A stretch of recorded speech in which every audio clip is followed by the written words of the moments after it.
The price of silence. Impact. The notification arrived at 2:47 a.m.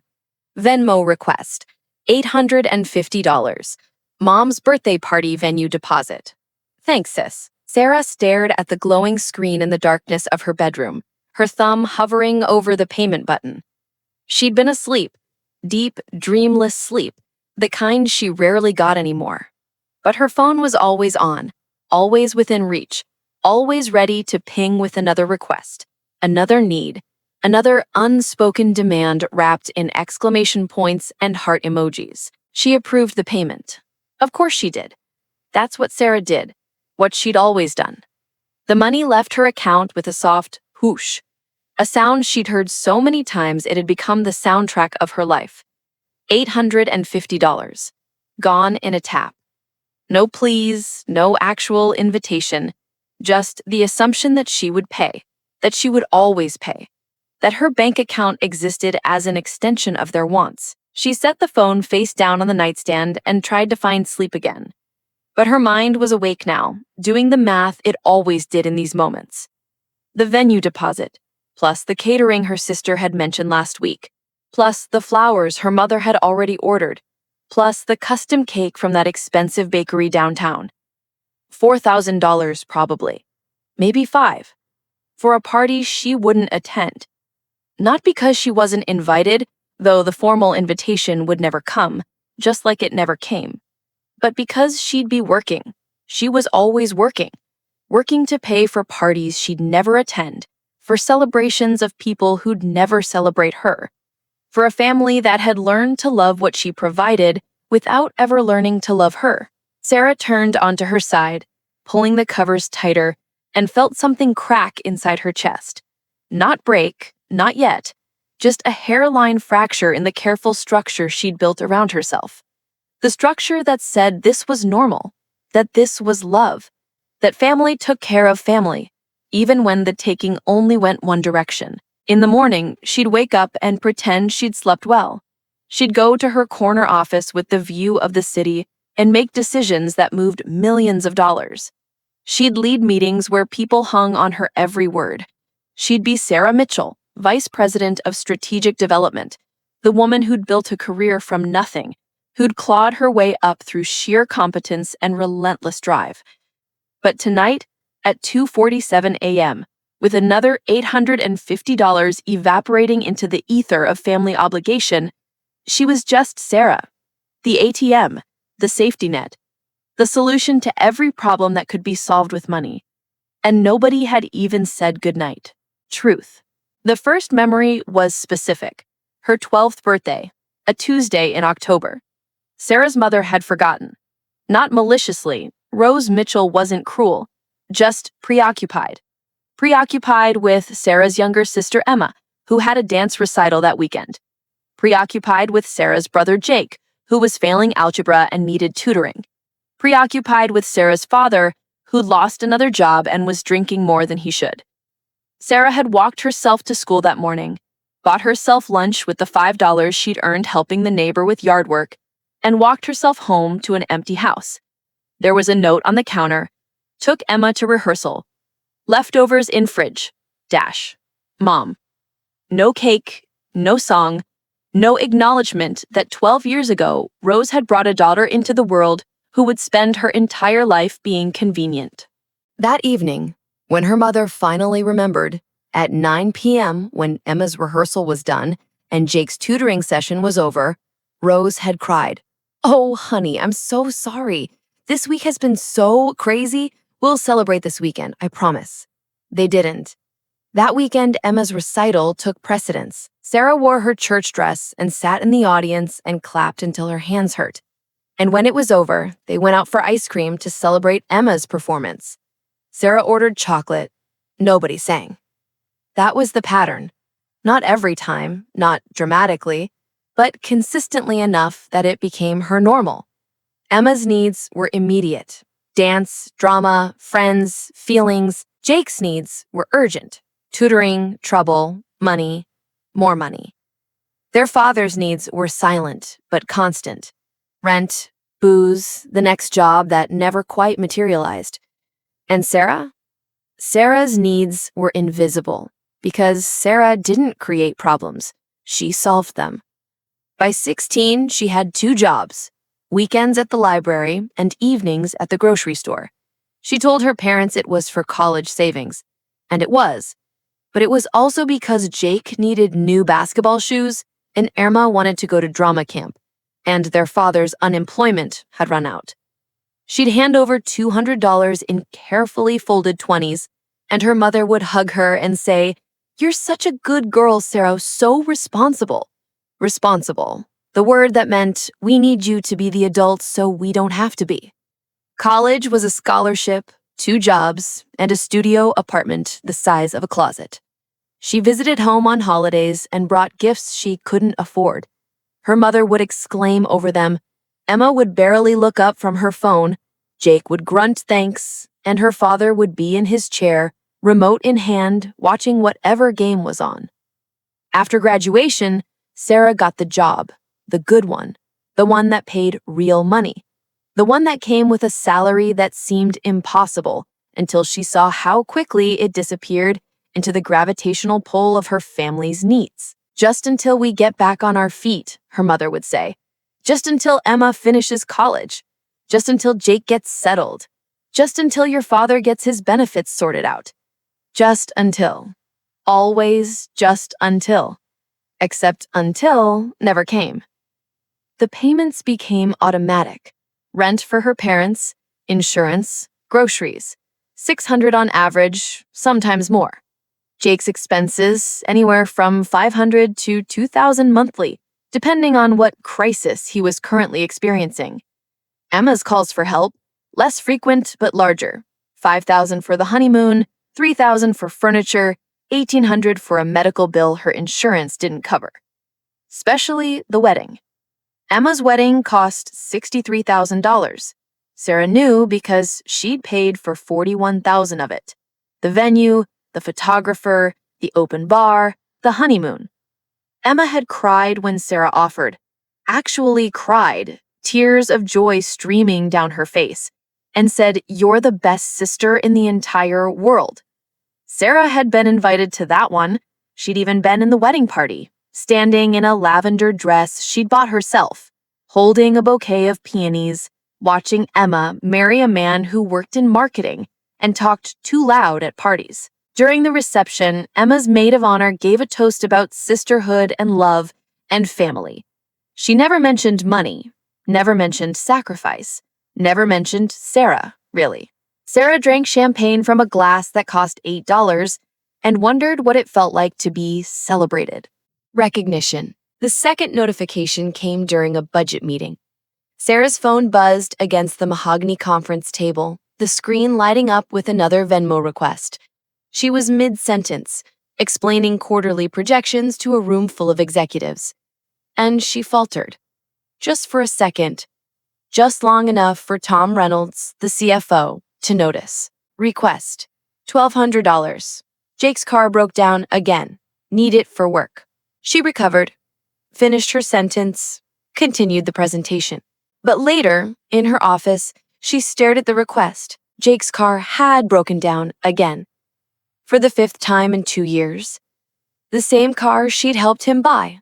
The same car he never maintained because he never had money for maintenance, because she always fixed whatever broke. She approved the payment. But this time, she opened her banking app and did something she'd never done before. She looked at the numbers. Really looked. Not at her balance. She knew her balance, managed it carefully, kept enough cushion for the next emergency. But at the outflow, the pattern of payments going out to her family. She scrolled back. 3 months, 6 months, a year. Her hand started to shake. Rent for her parents, $2,400 monthly. Insurance, $450. Groceries, $600 on average, sometimes more. Jake's expenses, anywhere from $500 to $2,000 monthly, depending on what crisis he was currently experiencing. Emma's calls for help, less frequent, but larger.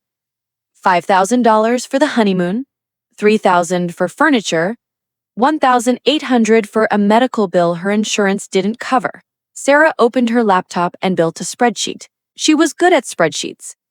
They made sense. They told the truth in numbers that didn't lie or make excuses or promise to pay you back next month. She went back 5 years. The number that emerged made her stomach drop. $287,000. Except it was exactly like her, the real her, the one who'd been buried under years of obligation and guilt and the belief that love meant making yourself small so others could be big. $287,000. Given, not loaned. Sent without question. Approved with a tap. A small apartment's worth of money. A nest egg. Early retirement. Financial security. Gone. And what had it bought? Her mother's birthday party. The one happening this Saturday. The one she'd funded but wouldn't attend because she had to work. Had to work to earn the money they'd already spent planning the next thing she'd pay for. Sarah sat very still in her office chair, the spreadsheet glowing on her screen, and felt the crack in her chest split wider. She thought about the last time any of them had asked how she was doing. Really asked. Not, can you help with, or do you have, or would you mind, but how are you, Sarah? How's work? How's life? Are you happy? She couldn't remember. She thought about the last time any of them had celebrated her. Her last birthday, her 35th, she'd spent alone in her apartment with takeout and a movie. Emma had sent a text with a cake emoji. Jake had forgotten entirely. Her mother had called 2 days later, apologetic, but then immediately pivoted to asking if Sarah could help with some dental work she needed. Sarah sent the money. She always sent the money. The sun was setting outside her window, casting long shadows across her office. The city glittered below. All those lights, all those lives, all those people going home to families who saw them as people, not as solutions. She picked up her phone and pulled up the family group chat. The last 40 messages were about the party. Venue details, menu options, guest list. Her mother asking if Sarah had sent the deposit.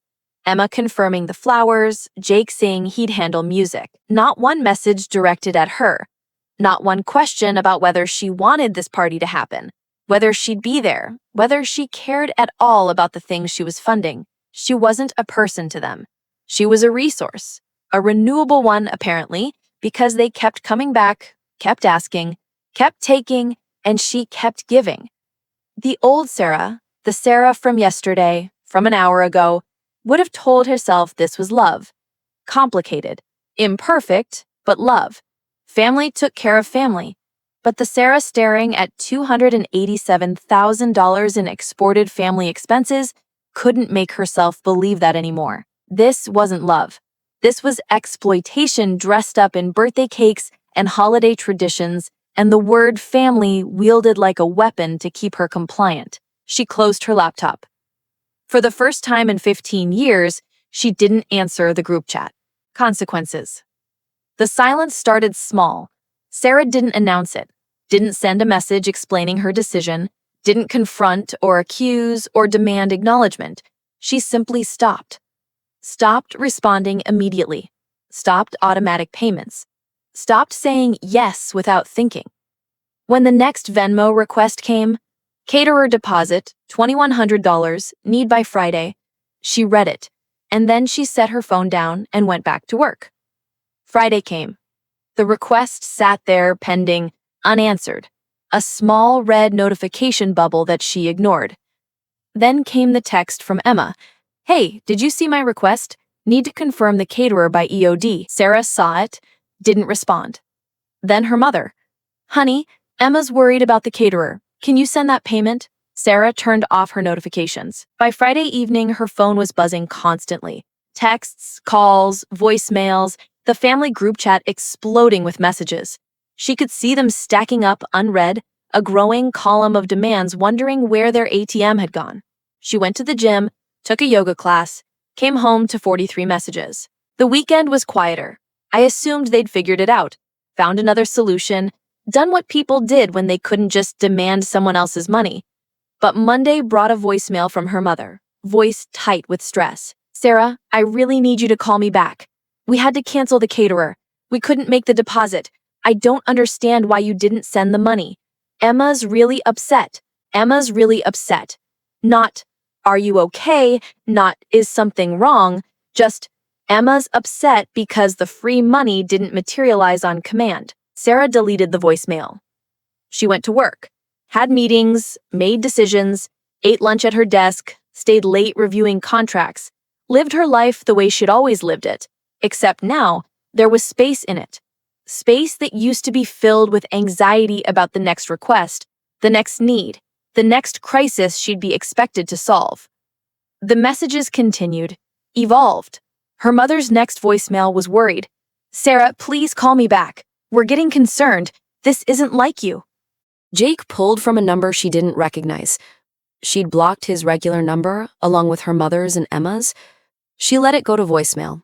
Dude, what the hell? My car's been sitting at the shop for a week because you didn't send the money. I can't get to work.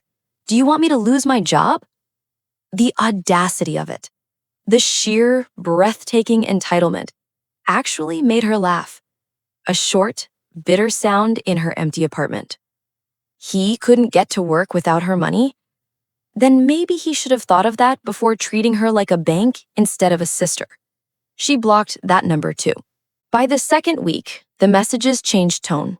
Her mother's voice cracked with tears. I don't know what I did wrong. Please talk to me. The party's canceled. Emma's devastated. Everyone's asking questions. Please, Sarah. Emma sent a long text.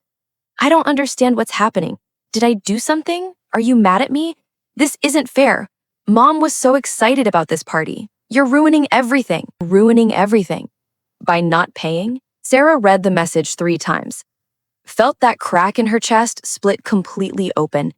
And finally, felt something she hadn't allowed herself to feel in years. Anger. Pure, clarifying, righteous anger. She was ruining everything? By keeping her own money? By not funding a party she wasn't invited to? By existing as something other than a wallet with a pulse? She drafted a response. Deleted it. Drafted another. Deleted that too. No. She wouldn't explain, wouldn't justify, wouldn't defend her right to stop being exploited. Silence was her answer. Silence was the statement. The 3rd week brought her father's voice. Rare, hoarse, uncomfortable with emotion. Sarah, your mother's not doing well. This thing with the party, with you not answering, she thinks she's losing you. You need to call. Whatever's going on, we can fix it. Family fixes things. Family fixes things. She almost called back then. Almost broke. Because this was the script, wasn't it? Family had problems, Sarah fixed them. Family needed money, Sarah sent it. Family was upset, Sarah made it better. But the woman staring at the phone in her immaculate apartment, the woman who'd paid $287,000 for a family's love and received nothing in return, she was tired of fixing things. By the 4th week, the silence stopped. The silence from them was louder than all their demands had been. Revelation. The email arrived on a Wednesday evening. Subject line, we need to talk. It was from Emma. Formal, cold. The kind of message you'd sent to someone who'd wronged you, not to the sister who'd bankrolled your life. Sarah read it once, poured herself a glass of wine, and read it again. Sarah, I don't know what's going on with you, but you need to know what you've done. Mom's birthday was ruined. The party we'd planned for months that she was so excited about, canceled because you decided to disappear. Do you know how embarrassing that was? Having to tell everyone there was no party, having to explain that you just stopped helping. And it's not just the party. Jake is about to lose his job because his car isn't fixed. Mom and Dad are behind on rent. I had to lend them money I don't have. Money that was supposed to go toward me and David trying to start a family. I thought we were close. I thought family meant something to you. But I guess money means more. I guess you're too successful now to care about the people who raised you. who love you. If you're going through something, fine, but you don't get to punish all of us for it. That's not how family works. Emma. Sarah set down her wine glass, read the email a third time, and then she did something she should have done years ago. She replied. Not with emotion, not with anger, with numbers. Emma. You're right. We do need to talk. So let's talk about money, since that's apparently the only language we speak. Attached is a spreadsheet. I've documented every payment I've made to this family over the last 5 years. The total is $287,000. That's not a typo. $287,000. Let's break it down. Rent for mom and dad, $144,000. Their insurance, groceries, utilities, $41,000. Jake's expenses, car payments, repairs, rent, bail, loans, $47,000. Your expenses, student loans, wedding, honeymoon, furniture, medical bills, $48,000. Miscellaneous emergencies, $7,000. I didn't include the smaller things, the birthday gifts, the Christmas presents, the times I picked up dinner because money's tight. If I added those, we'd probably clear $300,000. You say I stopped helping. I say I stopped being an ATM. There's a difference. You want to know what I've gotten in return for $287,000? I've been uninvited to events I paid for, forgotten on birthdays and holidays, treated as a solution to problems rather than a person with my own life. Not one of you has asked how I'm doing. Not once in the past month have any of you wondered if maybe I'm struggling too, if maybe I'm tired, if maybe I need help. Jake's about to lose his job? I've been working 60-hour weeks for a decade to fund a family that treats me like an employee, not a daughter, not a sister. Mom and dad are behind on rent? I've paid their rent for 8 years. 8 years, Emma. Do you know what I could have done with $144,000? I could have bought a house. I could have traveled the world. I could have built a life instead of funding yours. You had to lend the money you don't have? Welcome to my entire adult life. Except when I did it, nobody called it lending, they called it helping. And when I say no, when I finally stop setting myself on fire to keep you warm, you call it punishment. This isn't punishment, Emma. This is self-preservation. You say family means something to me. It does. It means I spent $287,000 and 15 years of my life trying to earn love I was never going to receive because you don't love me. None of you do. You love what I provide. If you loved me, you would have invited me to the party I paid for. If you loved me, you would have called to ask how I was, not to ask for money. If you loved me, you would have noticed I was drowning and thrown me a rope instead of piling more weight on top of me. You're right about one thing. This is how family works. Your family, not mine, not anymore. I'm done. Sarah. She attached the spreadsheet. Every transaction, every date, every amount. A ledger of love bought and never returned. Her finger hovered over the send button.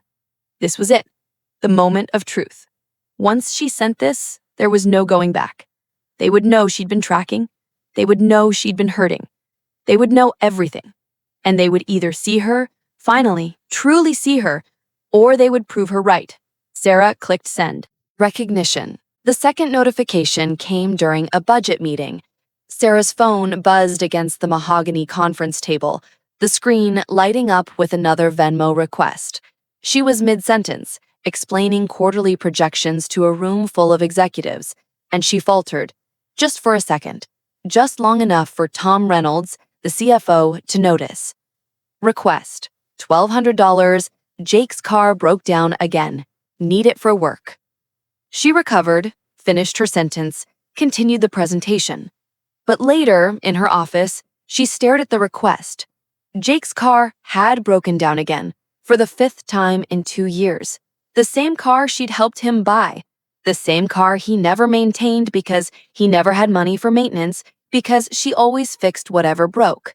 She approved the payment, but this time she opened her banking app and did something she'd never done before. She looked at the numbers. Really looked. Not at her balance, she knew her balance, managed it carefully, kept enough cushion for the next emergency, but at the outflow, the pattern of payments going out to her family, she scrolled back. 3 months, 6 months, a year. Her hand started to shake. Rent for her parents, $2,400 monthly. Insurance, $450. Groceries, $600 on average, sometimes more. Jake's expenses, anywhere from $500 to $2,000 monthly, depending on what crisis he was currently experiencing. Emma's calls for help, less frequent but larger. $5,000 for the honeymoon, $3,000 for furniture, $1,800 for a medical bill her insurance didn't cover. Sarah opened her laptop and built a spreadsheet. She was good at spreadsheets. They made sense. They told the truth in numbers that didn't lie or make excuses or promise to pay you back next month. She went back 5 years. The number that emerged made her stomach drop. $287,000. Sarah thought about that. For the first time in her life, she had the space to think about it. What did she want? Not what her family wanted. Not what would make them happy, but what would make her happy. Connection, she said finally. Real connection. With people who choose me because they value me, not because I'm useful. And where do you find that? Sarah didn't know yet, but she was starting to look. She reconnected with old friends, the ones she'd drifted away from because she was always working, always stressed, always one crisis away from another family emergency. They welcomed her back without judgment. She joined a book club, started taking piano lessons, something she'd wanted to do since childhood, but never had time or money for. Both had been consumed by her family. She said yes to drinks with colleagues, no to working weekends, yes to a hiking group, no to guilt. And slowly, gradually, she built something that looked like a life. Celebration. Sarah's 36th birthday fell on a Saturday in March. She woke up that morning to sunlight streaming through her bedroom window and felt something unfamiliar. Anticipation. Not dread, not the hollow ache of knowing the day would pass unmarked. Actual, genuine anticipation. She checked her phone out of habit. No messages from her family. She'd been no contact for 4 months now. The first month had been hard, guilt and grief warring in her chest. The second month had been easier. By the 4th month, she barely thought about them. Except in therapy, where she was learning to untangle 15 years of codependency and conditional love, where she was learning that choosing herself didn't make her selfish, that boundaries weren't punishment, that she deserved better than being treated like a resource. There were other messages, though, real ones. Maya from book club. Happy birthday. Still on for tonight? David, a colleague who'd become a friend. Birthday brunch at 11. I know a place. Rachel from her hiking group. Hope you're ready to celebrate you today. Can't wait for tonight. People who knew her, who liked her, who wanted to celebrate her, not because she paid for the party, but because they valued her presence. Sarah smiled and got out of bed. Brunch was loud and chaotic and perfect. A trendy place downtown where the mimosas were strong and the conversation was easy. David told terrible jokes. His wife Melissa showed Sarah photos of their new puppy.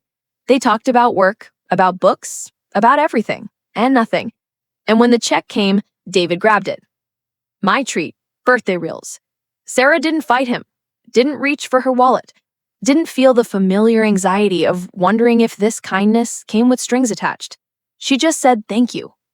That afternoon, she took herself to the museum, wandered through galleries of art she'd never had time to see, sat on a bench in front of a Monet and cried, not from sadness, but from the overwhelming realization that she was allowed this, allowed to spend a Saturday doing exactly what she wanted, allowed to exist without being needed.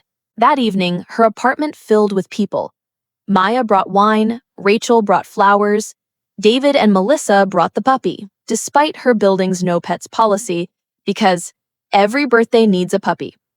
Others came too, friends she'd made in the past 4 months, people who knew her as Sarah, not as the family savior, not as the convenient solution. They ordered too much Thai food, played board games, laughed until their sides hurt. And at 9 p.m., Maya pulled out a cake, Nothing fancy, just grocery store sheet cake with "Happy Birthday, Sarah" written in blue icing. And they sang. Everyone sang. Sarah stood in her living room, surrounded by people who chose to be there, who wanted to celebrate her, and for the first time in her life, she felt seen. After everyone left, she sat on her couch with a glass of wine and looked at the mess. Empty wine bottles, scattered board game pieces, crumpled wrapping paper from gifts she'd actually wanted. Evidence of a life she'd built, a life that was hers. Her phone buzzed. For a moment, old habits kicked in, the assumption it would be her family, another crisis, another need. But it was just Maya. "Best birthday ever. You deserve this, Sarah. All of it." Sarah typed back, "Thank you for seeing me." And then, because she finally could, because she finally believed it, she added, "I'm worth seeing." Epilogue. 6 months later, Sarah's mother called from a number she didn't recognize. Sarah stared at the unknown number flashing on her screen. Her therapy had prepared her for this. Dr. Chen had warned that the family might eventually reach out, and they'd practiced responses, boundaries, ways to protect the peace she'd built. She answered, "Sarah?" Her mother's voice was small, unsure. Not the voice of the woman who'd raised her, but something diminished. I didn't know if you'd pick up." I almost didn't. Silence stretched between them, heavy with months of absence and years of pain. "I've been in therapy," her mother said finally. "Your father and I both. After you sent that email, after everything, I couldn't understand why you'd... But the therapist helped me see what we did to you." Sarah didn't respond, didn't make it easy. "I'm not calling to ask for anything," Rose continued, voice shaking. "I'm calling to say I'm sorry. I'm so sorry, Sarah. We treated you like you existed to solve our problems. We took everything you gave and never once thanked you. Never once asked what you needed. Never once..." She broke off, crying now. "Never once treated you like our daughter, just like our bank." Sarah felt tears on her own cheeks, but her voice was steady. "I needed you to see me, Mom. Not my paycheck. Me. I know that now. I'm working on it. Your father's working on it. We're trying to figure out how to be actual parents instead of parasites." "Yes." The word came out like a sob. "Yes." They talked for 20 minutes. Sarah didn't forgive. Not yet. Maybe not ever completely. But she listened.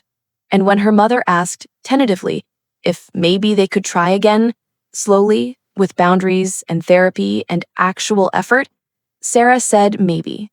Not yes, but maybe. That was enough for now. Emma never apologized. Jake never acknowledged the email. But Sarah learned that some people couldn't see their own cruelty, and that wasn't her problem to fix. She'd spent 15 years trying to earn love through sacrifice. Now she was spending her time earning it through being exactly who she was. A year after the silence began, Sarah stood in her new apartment, bigger, brighter, hers in every way, and hosted a dinner party. The table was full of people who knew her, valued her, chose her. Maya and Rachel and David and Melissa and others. People who celebrated her wins and supported her struggles and never, ever treated her like an ATM. Before dinner, Maya stood up with her wine glass. "To Sarah," she said, and everyone raised their glasses. "Who taught us all that sometimes the bravest thing you can do is choose yourself. Who showed us that family isn't about blood or obligation, but about people who see you for who you really are." "To Sarah," everyone echoed. Sarah looked around the table at these faces, full of genuine affection, and realized something profound. She'd spent $287,000 trying to buy her family's love, but the love worth having, the real thing, couldn't be bought. It could only be earned through the authentic, messy, beautiful work of being human with other humans. And it turned out, when you stopped being convenient, when you stopped trying to be useful, when you stopped trying to be anything but yourself, that's when you became worth loving. Sarah raised her glass. to being finally beautifully free. To freedom, they chorused. And for the first time in her life, Sarah Mitchell celebrated not because she had paid for it, but because she had earned it. Because she had chosen it. Because she was worth it. The silence she had chosen hadn't been weakness. It had been the loudest statement she had ever made. I am more than what I can give you. I am more than my utility. I am a person who deserves to be seen, to be valued, to be celebrated. And on this night, surrounded by people who understood that truth, she finally was. Sometimes the price of being convenient is losing yourself. Sometimes the cost of being needed is never being wanted. And sometimes the only way to find out who you really are is to stop being who everyone needs you to be.